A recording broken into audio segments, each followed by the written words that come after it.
It's my privilege this morning to introduce a team from High Prairie School Division. They're here this morning to talk about their journey in engagement, some of it starting internally and then moving externally. They're going to take you through that journey of where they were, where they thought they needed to be, and where they're going in the future. So I'd like to introduce Board Chair Joyce Dvornek and Vice Chair Karin Scholl to talk about their journey.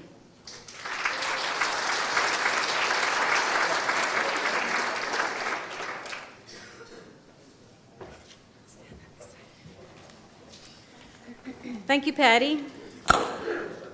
Ooh, sorry.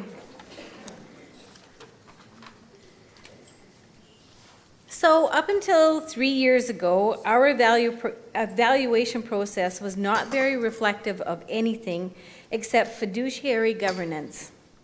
This entire process involved a set of survey questions such as the ones indicated in this and the next slide. So as you can see in the slide, some of our survey questions included things like how we perceive our interpersonal working relationships, how well we adhere to our annual work plan. And, oh, that's me, sorry. And then just these are some other questions that are examples of the things that we were discussing. Not unlike most boards, our time, energy was about 70% fiduciary governance.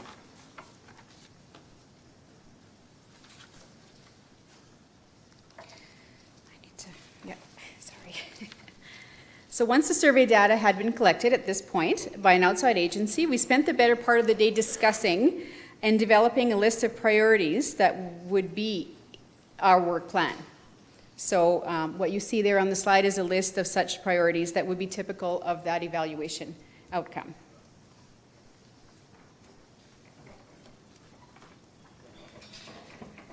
The problem with the conclusion was that it was based on trustee self-evaluation through a survey instrument only, and there was no mechanism in place to periodically check on the progress of each priority.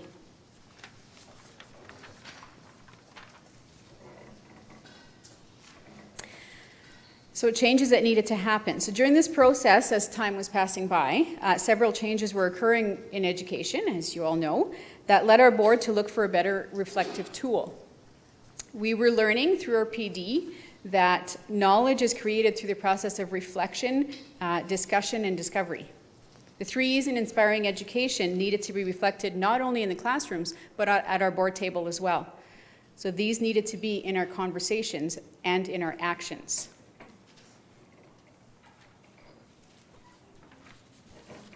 So we came to the new evaluation process. 3 years ago, we looked outside the educational organization for our evaluation process. We hired a consultant that works for the credit union board. We were also starting to look at the school board's place in the community and for opportunities that go beyond traditional roles. So what you see here are some of the steps that we took towards that goal. This process added clarity to our reflection process because then we were able to identify and articulate the areas of growth and how we would better monitor that progress. We became very aware that we wanted to learn together to become a more efficient board. So you'll notice that we continued to use the survey for self-assessment, but we also set up mechanisms to check on the progress of our priorities. We increased PD. We worked towards enhancing communication.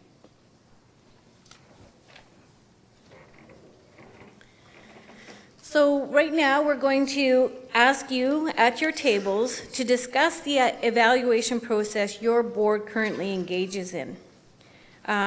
Is it reflective?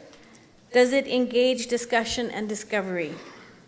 So we'll give you about 5 minutes to discuss the process that your board uses, and then we'll ask for a little feedback. Okay, folks? I'm going to draw your attention back to the front.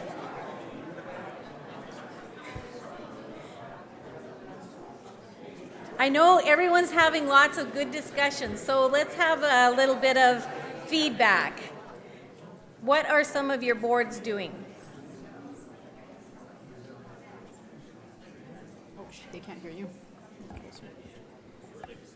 What are some of your boards doing?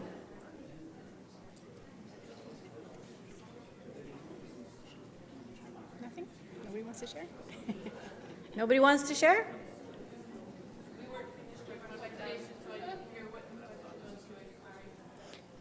We're just looking for feedback at this point now from the conversation. So you wanted to share? In Clearview, currently, we actually just went through an evaluation process where we determined methodology for evaluating both the superintendent and the board, and have set out methodologies to do that over the next year. We've set dates now for that process to happen a year from now. And so that's doing that. It was in a workshop situation where we had a facilitator come in and facilitate the discussion, and it seemed to work fairly well. Before we did that, though, we actually developed on our own, similar to what you've done, a document called Principles and Priorities, where we identified what the principles were for our school division and what the priorities were to act on. So we have things we stand on, things we act on. And that then became something that now we have something that we can evaluate. So that's where we are.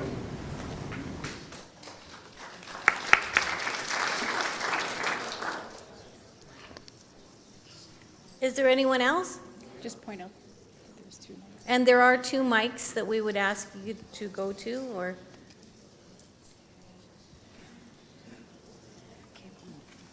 Okay, go ahead. So seeing as no one else is looking to speak, we'll just keep going. So now that we had at this point established a new evaluation process, further on our quest to become a more effective board, we decided to do a planning retreat. So we wanted to ensure that we had some good solid information to start us off on our planning. We actually asked Patty Dietrich, who provided us a half-day workshop on generative governance. We examined questions such as, do we want to continue to locally elect our school trustees? Do we believe there is merit in the suggestion of trustees being appointed or recruited from the committee? Those such questions. Once we settled on an answer, we looked at ensuring we had a broad representation of stakeholders in governance and decision-making. We're not unlike a lot of other boards that in the province that have little competition for trusteeship. So if we don't have a large number of trustees vying for the seats, how can we ensure we're getting the voice of our community? How can we make sure that we're representing our communities? Our ideas of communication had previously been sending info out to people. We did have some success in eliciting information through school and community planning sessions, but inspiring action was asking us, as a board of trustees, to listen to the broader community.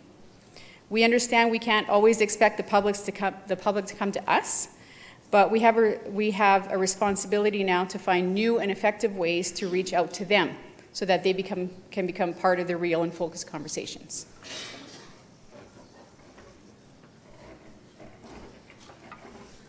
By implementing quarterly planning and priority meetings with our CEO, we were able to check on the progress of our priorities, encourage experimentation, and accept ambiguity that otherwise was stifled at our formal board meetings. These sessions also helped us to envision a direction and shape strategic planning. The possibility to do creative brainstorming is what these meetings enable us to do. We are able to garner ideas from every board member, and we all come with our own package of special talents. Nothing is decided at these sessions, and we send management back. Like, we brainstorm and then we task management with coming back with recommendations. So some of it comes back and it's not good, some of it comes back and yeah, it's good and we're ready to go forward. So part of taking these steps, we've discovered, is looking within, and this is sort of referencing to what Doctors Pat and Fred were talking about in speaking of internal collaborative relationships. So we continue to set a goal to make vital changes and aligning with the new directions that are happening in the community and the governments and in the world. And this is big work. And this big work led us to and required us to understand, value, and use each other's life experiences. So every trustee comes to the board table with virtues, aptitudes, and expertise that are valuable to the collective whole, of course. But trustees also come with life experiences, and these life experiences we choose to capitalize on. So everyone's contribution is valuable. Board meetings are alive and important. We know each other, we have great discussions, and most of all, we respect each other's opinions. Examples of such life experiences are that several of our board members have been born, raised, and educated in the communities that we serve today. One of our trustees is a nurse, one's a swimming instructor, one's a student at a community college. One of our trustees is an Aboriginal and has a very, very good understanding of the Aboriginal student issues and of First Nations protocol. We have a pastor. We also have a payroll clerk with a wealth of experiences in municipal governments. One has a background in business and accounting. A couple of our trustees have been on the board for several terms, and one has also been an MD counselor. In the past, we've had chartered accountants, we've had college presidents, MD counselors on our board, and all their life experiences and all our life experiences are valuable and cannot be overlooked. So with that, we're going to move into our next set of questions. And they are, who is on your board and what life experiences do they have that contribute to your organizational culture? How do you or could you make use of their life experiences? How does this acknowledgement of them help them feel supported and integral to the organization? These are some of the questions that you may want to discuss at your board table also. Like you're here, I don't know if you're all here in totality, but it gives you a little bit of background into people. So we'll give you about 5 minutes at your tables once again now to do that discussion, and then we'll pull you back. Okay, folks, I'm going to pull you back again.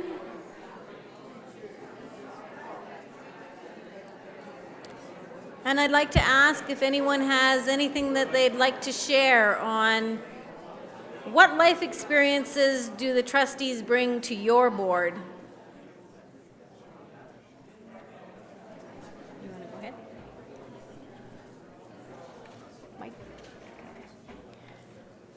So we're asking you, what life experiences do the trustees bring to your board? Does anyone want to share?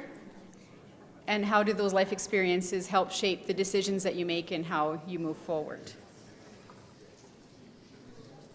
I can give you an example for myself. I'm a mom of 3. I have 3 kids in the school system right now. Their academic abilities range from gifted to needing a lot of adaptations to, kind of keep up with his peers. So what I bring to the board then is that perspective of we're looking at what's best for the students, but we're needing to address their needs as they present themselves. That's something that I would bring, for example, to the board. Anybody else want to share anything?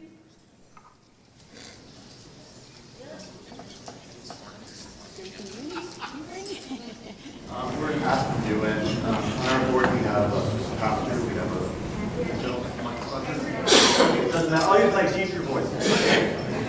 In Aspen, we have a number of different members of our board that come from different walks of life. We have one who was a homeschooler, so this is an experience that comes there. We have a minister who has children in school. We have currently a PhD parent, and she's part of that as well. I have another one over here that's the same thing. We have children within the system, so when we're making decisions about school calendars, all of a sudden the perspective of the parent is in the room, because that's where we're coming from. If we're making decisions about administration, there's a teacher in the room, or a former administrator in the room. So all of those different backgrounds, everybody brings something different, and their life experiences affect the conversation that takes place in the board.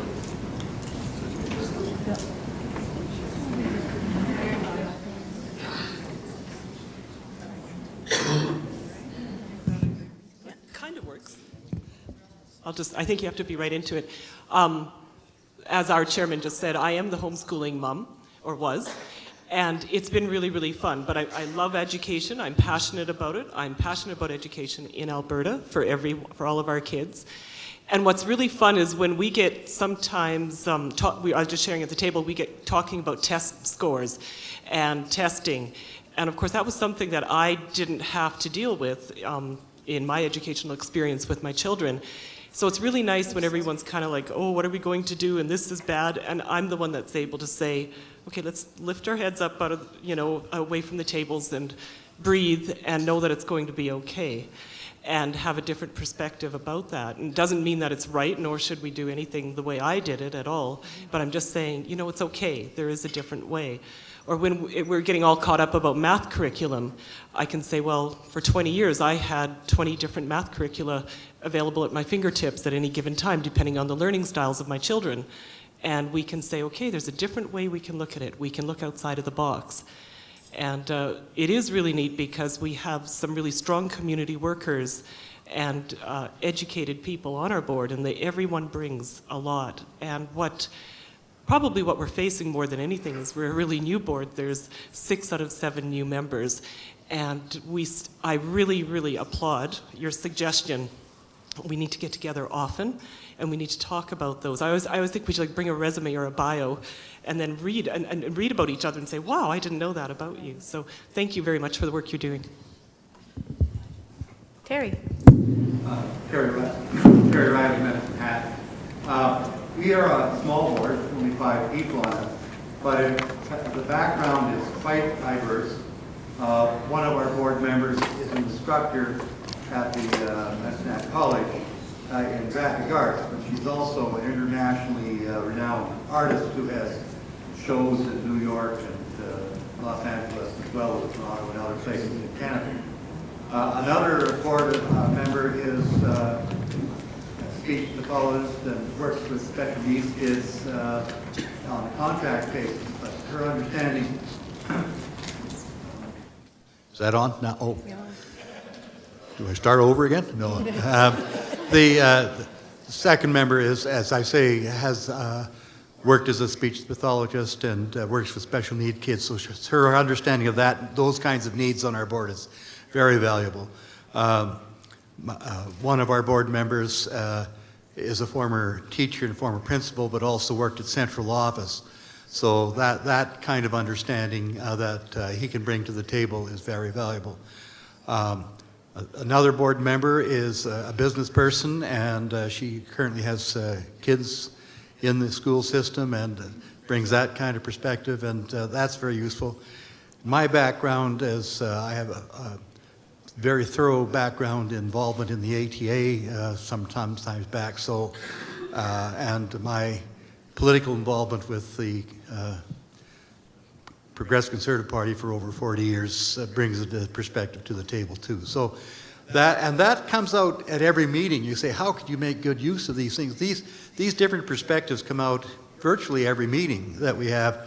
Sometimes, when we have closed sessions, sometimes when we have a committee of the whole, or sometimes when we just have a brainstorming session, and also when we have our regular meetings. These kinds of perspectives are always coming out. It's not a once in a while kind of coming out. It's omnipresent. So that's us. Thank you. Yes, thank you all for sharing. So as we recognize, all of these attributes and life experiences that people bring to the table can move you towards generative governance. It's just a matter of utilizing these experiences, capitalizing on them, and most importantly, respecting them. So we'll talk about governance shifts contemplated by the Inspiring Education Steering Committee, described as follows. A broad representation of stakeholders to participate in governance and decision making. The governors could be elected, appointed, or recruited from the community. There needs to be flexibility and discretion at the local level, which should be the norm. Governance should be less top-down and more consensual and based on principles rather than rules. Governors should strive for excellence and be supported with the training to achieve it. So in our world, a lot of PD. Accountabilities for learning excellence should be clear. Accountability process, I can't say that word.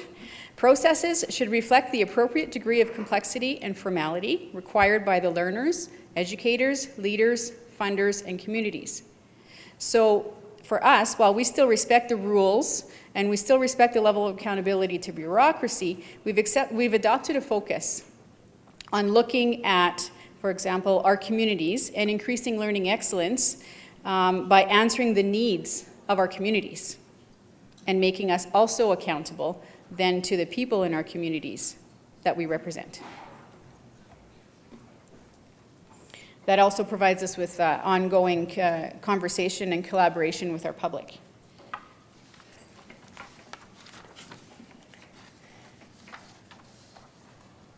So our collaborative conversations, these were two very important questions for us as we looked at improving the work of our board.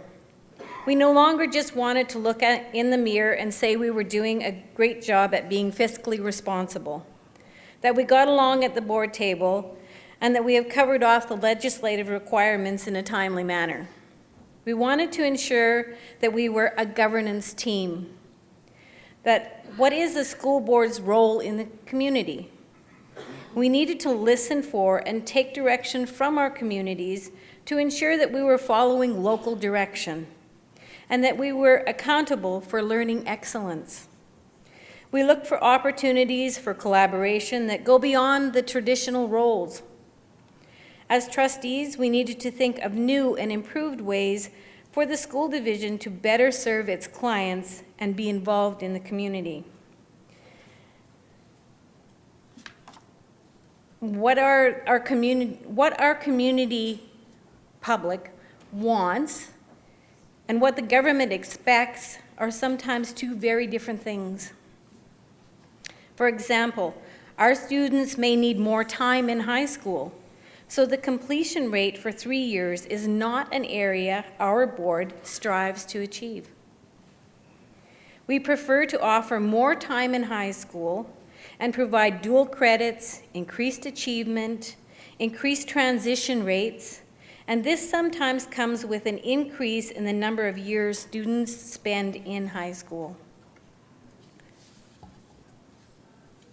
Our external collaboration relationships, and the doctors talked about that earlier this morning, include talking to, and our school division spans across 2 rural MLAs jurisdictions, 3 MDs, 6 town councils, 6 First Nations, and 3 Métis settlements.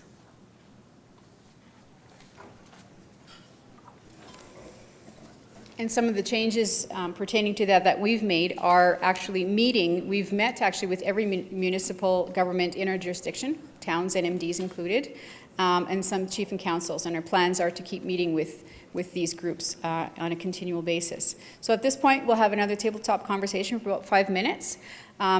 Maybe you can think back on the time since Inspiring Action has sort of come into the picture, and discuss the governance shifts that at your table, that your board has had since the publication of Inspiring Action.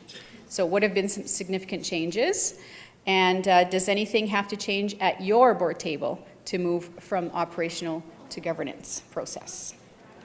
Can anyone, or does anyone want to share any significant changes that you've made at your board level? Or perhaps also some changes that you have identified that perhaps need to be made?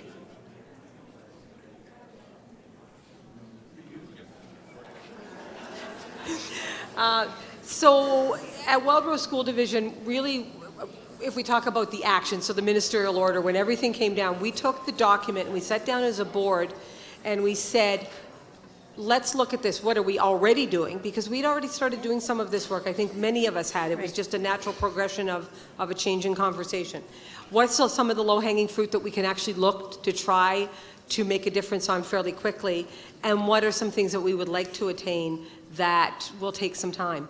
Now, no matter what happens in the conversation on a political level provincially, we plan to continue that work. We will not be going backwards on it, and we will stand firm in the belief that it's the right thing to do to meet the child where they need to be met. And you can call it whatever you like, inspiring action, inspiring education. If we have to change what we call it, I don't think that will change what the conversation is at the core. So that's what's important. Thank you. Anyone else?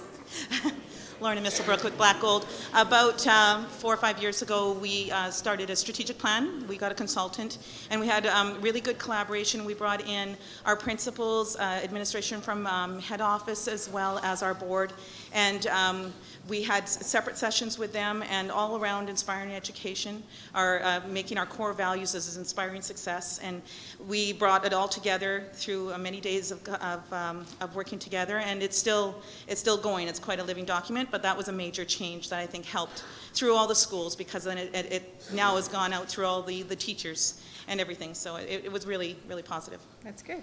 Good. Anyone else? Okay.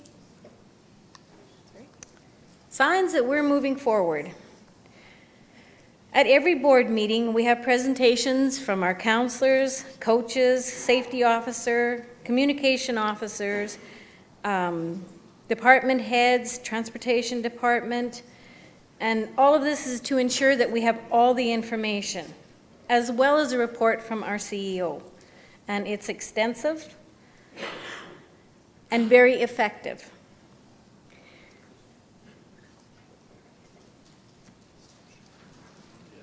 Missed a sentence.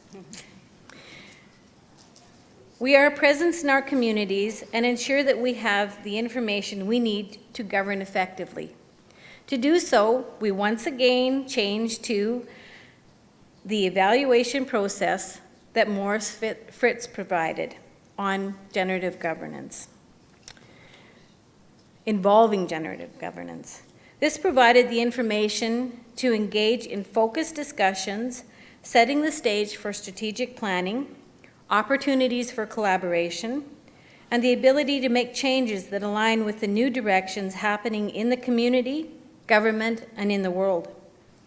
We understand inspiring education. We know we will continue to learn and are only at the beginning of our journey, but we feel we have a good start with some excellent leaders and teachers. We've had some stumbling blocks along the way, and that's a good thing. Everybody has to have a few, you learn from them, and you carry on. We are assessing our progress and evaluating where we have been, answering the questions, meeting the needs of our communities. We need to look at how we can get more input from our stakeholders in our communities.